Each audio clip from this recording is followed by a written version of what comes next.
Shalom sahabat yang baik hati, salam sehat selalu bagi kita semuanya.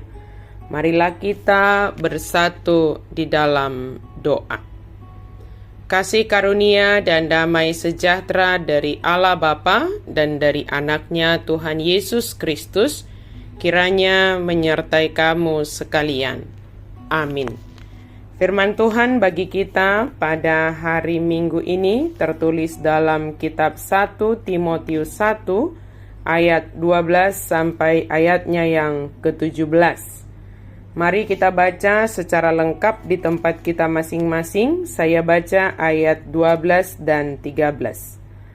Aku bersyukur kepada Dia yang menguatkan aku, yaitu Kristus Yesus Tuhan kita, karena Ia menganggap aku setia dan mempercayakan pelayanan ini kepadaku. Aku yang tadinya seorang penghujat dan seorang penganiaya dan seorang ganas, tetapi aku telah dikasihaninya, karena semuanya itu telah kulakukan tanpa pengetahuan, yaitu di luar iman. Ayat 14, malah kasih karunia Tuhan kita itu telah dikaruniakan dengan limpahnya kepadaku dengan iman dan kasih dalam Kristus Yesus. Mengucap syukur atas kasih karunia Allah. Sahabat yang baik hati, pada hari Minggu yang terakhir di tahun 2024 ini, firman Tuhan mengajak kita untuk mengucap syukur atas kasih karunia Allah, sebagaimana yang dinyatakan Rasul Paulus kepada Timotius. Tantangan-tantangan yang dihadapi Timotius dalam pelayanan tentu sangat banyak. Tantangan dari dalam dirinya, tantangan dari jemaat, bahkan tantangan dari luar jemaat.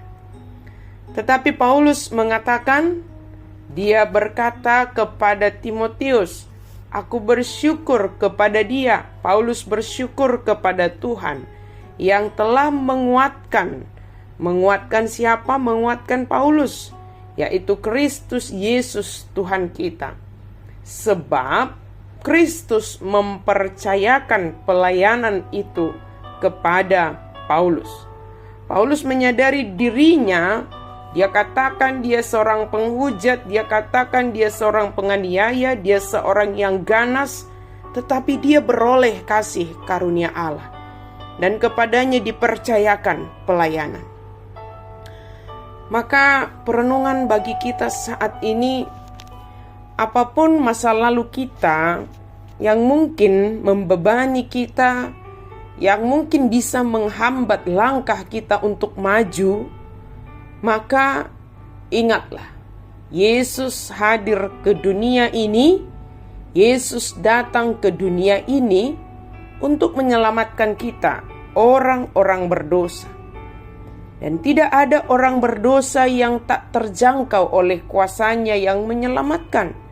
Yesus bukan semata-mata datang menunjukkan kepada kita bagaimana untuk hidup baik, lebih baik, atau menantang kita untuk menjadi manusia yang lebih baik. Tidak hanya itu, tetapi Dia datang untuk menawarkan kepada kita keselamatan yang akan membawa kita kepada hidup kekal. Sudahkah kita menerima tawaran anugerah yang disediakan oleh Yesus bagi kita? Paulus tidak tertarik untuk membangun citra diri, seolah-olah dia sangat baik, tidak. Tetapi dia lebih tertarik berkata jujur supaya bisa menjadi teladan. Dia tidak ragu-ragu untuk menceritakan masa lalunya, karena dia mengetahui kegagalannya bisa membuat orang lain mempunyai harapan. Kadang-kadang kita ragu menceritakan pergumulan masa lalu kita kepada orang lain, karena kita takut akan menodai citra diri kita. Paulus menunjukkan bahwa menurunkan rasa aman diri bisa merupakan langkah penting untuk memberitakan Injil.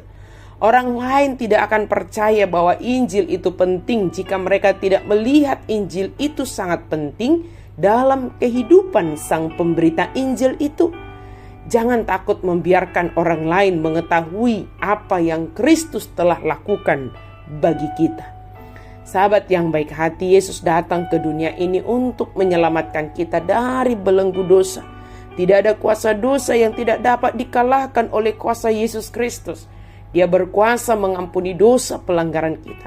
Semua kita sama-sama membutuhkan anugerah pengampunan dosa dan sama-sama membutuhkan anugerah keselamatan. Kita tidak dapat menyelesaikan dosa kita sendiri dengan menghukum diri sendiri. Kita tidak dapat menyelamatkan diri sendiri dengan merasa lebih benar, lebih baik dari orang lain. Kita memiliki kesamaan sebagai orang yang membutuhkan keselamatan dan pengampunan dosa. Dan yang kita syukuri saat ini adalah Yesus datang ke dunia ini untuk mengampuni dosa-dosa kita. Dia sangat baik menyediakan anugerah itu bagi kita. Dalam minggu terakhir tahun ini, mari kita renungkan. Mungkin ada dosa yang sangat membebani kita, maka datanglah kepada Tuhan. Dia sanggup menyelesaikannya, dia mau mengampuninya, dia sangat mengasihi kita.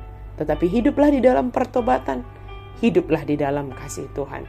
Syukurilah apa yang telah kita alami.